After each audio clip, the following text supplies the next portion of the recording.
መሄድ ካለባት ቡታጀራ ይዘናት እንሄዳለን። በቃ አማራጭ ያ ነው። ሌላ ምንም አማራጭ ሊኖር አይችልም። ወደ ቡታጀራ ለምን ትሄዳለች ሩታዬ? መሄድ የለባትም የምትሉ ልጆች አላችሁ። ለምን አትሄድም? ቤተሰቦቿ ያሉት ጠቅላላ እኮ ቡታጀራ ናቸው። ስለዚህ ግዴታ መሄድ አለበት። እች ልጅ እየተጎዳች እዛ መኖር የለባትም። በመቀጠል ደግሞ ወይ አብርሃምና ጋሽዬ ወደ ሸገር ይሄዳሉ፣ ወይም ደግሞ ሩታዬ አቤላና አንዋር ይዘዋት ይመጣሉ ብለዋል። እንግዲህ የቀደመው ነው የሚሆነው ማለት ነው። ማለቴ ፍቃደኛ የተሆነበትን ወይ አብርሃምና ጋሽዬ ወደ ሸገር ይሄዳሉ፣ ወይም ደግሞ አንዋርና አቤላ ሩታን ይዘው ወደ ቡታጀራ ይሄዳሉ ማለት ነው። ሩታዬ ወደ ቡታጀራ ብትወሰድም ቤተሰቦቹ ዋጋ ነው የምትሄደው እንጂ የትም ልትሄድ አችልም። ታዲያ አብርሃም ቤተሰቦቹ ጋር ሄዶ ሩታ እዛ ጋር ምን ትሰራለች? ሰው ቤት ማለት ነው። አክስቷ ምናምን ቤተሰብ ምናምን እያለች አትዋሹ። በልጅቷ ጭንቅላት ውረዱ። ከውሸት ውጡ። ከውሸት እንድትወጣ ነው የምንፈልገው ልጅቷ። ገባችሁ አይደለ? ሁሉም እየሸቀለባት እያለ በውሸት ቤተሰብ ጋር አክስት ምናምን ብሎ ነገር የለም። ቤተሰብ ምናምን ብሎ ነገር የለም። ቤተሰቦቿ ቡታጀራ ናቸው። ስለዚህ ትሄድበት፣ ተፋቷት። እናንተ ያስያዛችኋት ነገር ነው እያያዘች የምትጓዘው። ሰላም አለይኩም ወራህመቱላሂ ወበረካቱ። ውድና የተከበራችሁ የቻናሌ ቤተሰቦች እንዴት ናችሁ? ልኝ በያላችሁበት ሰላምና ጤና ደስታ እመኝላችኋለሁ። ላይክ፣ ሼር፣ ሰብስክራይብ እያደረጋችሁ እስከ መጨረሻ ተከታተሉኝ።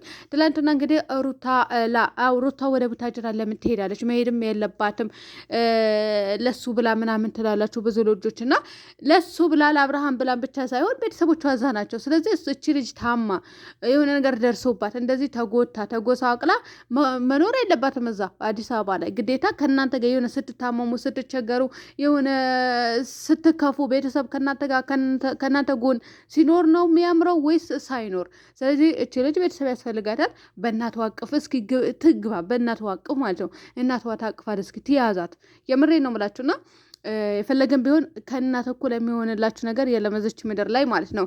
ነገር ግን አሁንም ደግሞ ምን እያሉ ነበረ መሰላችሁ? ሀገር ላይ ወይ አንዋርና ማን ነው ይሄ አቤላ የሚባለውና ይዘዋት ወደ ቡታጀራ ይመጣሉ፣ ወይም ደግሞ ጋሽዬና አብርሽ ሊሄዱ ይችላሉ። በሁለት አንዱ ተብለዋል ማለት ነው። እሷ ደህና ከሆነች ለጽንሷ ምንም ነገር ከሌለበት ከሆነ ይመጣሉ።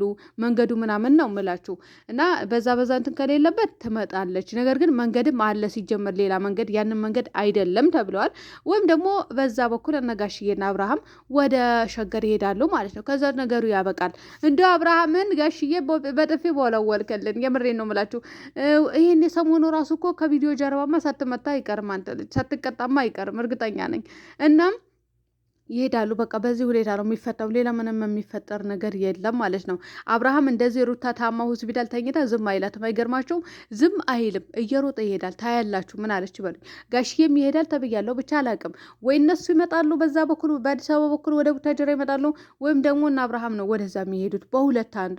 ሩታ ደግሞ መሄድ የለባትም እንደዚህ ማለት ላይ ይበቃታል እኮ ይቺ ልጅ።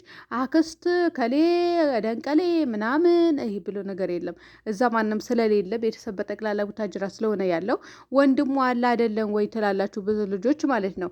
እና ወንድሟ ካለ እኮ አንደኛ በስራ ተወጥሮ የሚውል ሰው ነው። ሁለተኛ ደግሞ ባለትዳር የሆነን ሰው የሆነ ወንድማችሁ ቤት እንዴት ተጠግታችሁ ትኖራላችሁ? ሁሉም ሰው እናንተን የሚያቀርባችሁ ነው የሚመስላችሁ? አይደለም። ሁሉም እኮ እኔ አታስለፍልፉኝ። ሁሉም የሚያቀርባ በቃ አለ የሆነ የሚፈጠር ነገር ሊኖር ይችላል። ገባችሁ አይደለ? ዝም ብላችሁ እናንተ ደግሞ ትላንትና ቀን ይሆነኛል ብላችሁ ትዳር ይዛችሁ ትዳርን መስርታችሁ ከዛ ሳይሳካ ሲቀር ደግሞ ተነስታችሁ እዛ ቦታ መሄድ ማለት ምን ማለት ነው? የማይሆን ነገር ነው። ስለዚህ ሩታዬ ቤተሰቦቹ ዋጋ እናት አባት ዋጋ እንጂ የትም ልትሄድ አንፈቅድም ማለት ነው። አንፈልገምም። ሲቀጥል ደግሞ ያበቃል፣ ይታረቃሉ ብዬ አስባለሁ። ይሄ ሰሞን ያልቃል ጉዳዩ። ሌላ ደግሞ ይድፋሽ በደፋሽ እዛው በሆስፒታሉ እንትን አሁን ነገ ወረደ ብለሽ ትመጫለሽ። ያንቺስ ውሸት ማለቂያ የለውም። እማትለዋት ነገር የለም ማለት ነው። እናንተ እኮ ለራስሽ ለስደት እህትሽ ራሱ አረብ ሀገር ላለች እህትሽ ራሱ በወጣሽበት ያስቀራችሁ ብላችሁ የምትሰደቡ ሴጣኖች አይደላችሁም እንዴ? በእናንተ ማን ይፈርዳል?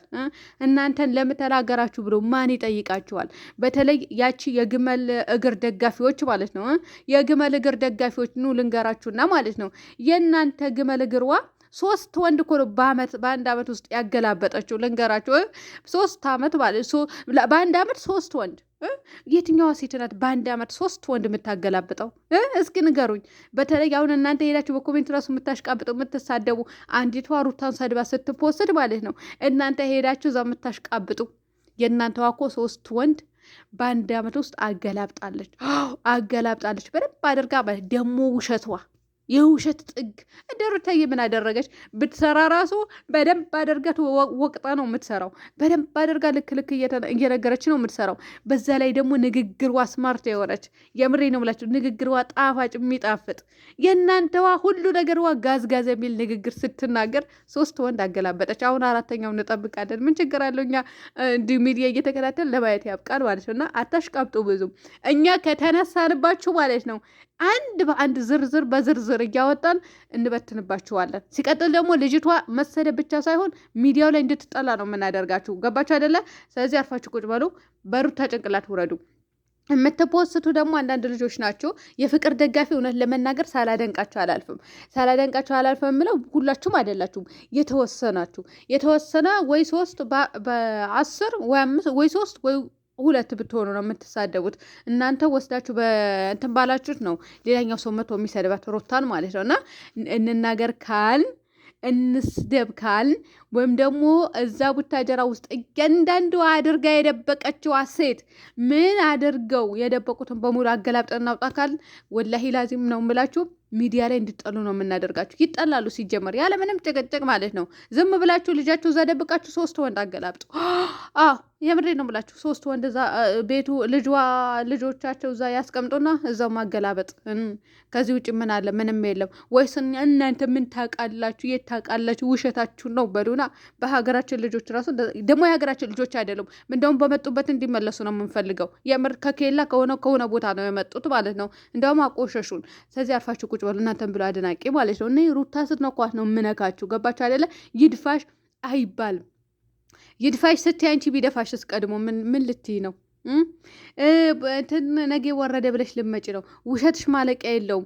መቼም ቤተሰቦች ገፍተሽ ያገባሽው አንቺስ ቤተሰቦች ፈቅዶልሽ ነው እንዴ ያገባሽው? እዚህ መታችሁ የምትንዘላዝሩ በብር ገዝታችሁ ባለምታገቡት ቤተሰቦቻችሁ ፈቅዶ ነው እንዴ? ሳይፈቅድ እኮ ነው በመጣችሁበት ወይ በ3 ወር በ4 ወር ኒካ ብላችሁ አስራችሁ ከዛ የምትንዘላዘሉ ዘልዛላ ማለት ነው። ወይም ደግሞ ጠፍታችሁ ከኮንትራት ቤት ጃዛ ቤት ገብታችሁ ከወንድ ጋሻሽ ገዳም የምትሉ ሴቶች አላችሁ። እማናቀ መሰላችሁ እንዴ? ምን ነው ሸዋ ለማንኛውም እኔ አላቅም ብዙም ሲባል ነው ሰማሁኝ፣ ግን አውቃለሁ አንዳንድ ሰዎች ምን አሁን ላይ ራሱ ሩታዬ እንደዚህ በድሮ ሾው ሲሉ የነበሩት እንዲቃል አይደቀሉ አሉ። እናንተ ወራዶች። ጅዳ ላይ አንድ ለዛውም ገደለችው ልጇ ማለት ነው። አንዲቷ ደግሞ ሰሞኑ ደቀለች። እንደው ሩታ ስትሳደብ የዝሙት ልጅ የምድር ውሹ የሆነ ነገር ስትል እኔ መናገር አልፈልግም ነበር። ደቅላ አረፈችው ማለት ነው። ከዛ በኋላ አሁንም ደግሞ ልምጣላችሁና ከዚህ በፊት ማለት ፍቅር ወለደች ስትል የነበረች አንድ ተንከሲስ ነበረች። እሷም ደቅላ እርፍ አለች። እንዴ ስንቱ ነው ያለው? እናንተ ስንት ጉድ ነው ያለው? ለማንኛውም እኔ መጥፎ ነገር መናገር አልፈልግም፣ ከሰው ጋር መቀየም መሰዳደብ አልፈልግም። ግን እናንተ ናችሁ የምነካኩኝ። ሩታን አትንኳት። ያም ሆነ ይህ ወደዳችሁም ጠላችሁም አብርሃምና ሩታ አይለያዩም። አሁንም ይታረቃሉ። ሲጀመር ምን እየተሰራ እንደሆነ ራሱ የምታውቁት ታሪክ የለም። ዝም ብላችሁ በተለቀቀው ቪዲዮ ነው የምትጓዙት። አይዟችሁ። ለሰው ክፋት የሚያስብ ሰው እናንተ አይሳካላችሁም እኮ። ክፋት ስታስቡ አይሳካላችሁም። ጥሩ ነገር ስታስቡ ግን ሊሳካላችሁ ይችላል። ገባችሁ አይደለ? እናንተ ለእነሱ አትለያዩ ብላችሁ የሆነ መስፈርት ስትይዙላቸው ሊለያዩ ይችላሉ። ነገር ግን እናንተ ዝም ብላችሁ ሙጭጭ ብላችሁ በተለያያችሁ ነፃነቱ የሚያገባው ከሌ ነው የሚያገባው ከሌ ነው እያደም እያማረሽ ይቀራል። ቤተሰብ የሆነ ነገር ከተፈጠረ አፉን ከፍቶ ዝም ብሎ ጠብቋታል ሩታን። እውነታችሁን ነው። ምን ነው ቤተሰብ አልባ መሰለቻችሁ እንዴ? ለማንኛውም በደንብ ይገባችኋል ብዬ አስባለሁ። ለነገሩ ዶማ አይደላችሁም። የማን ንግግር ማን ይገባዋል? ለማንኛውም ጋይስ ሰላሙንልኝ በያላችሁበት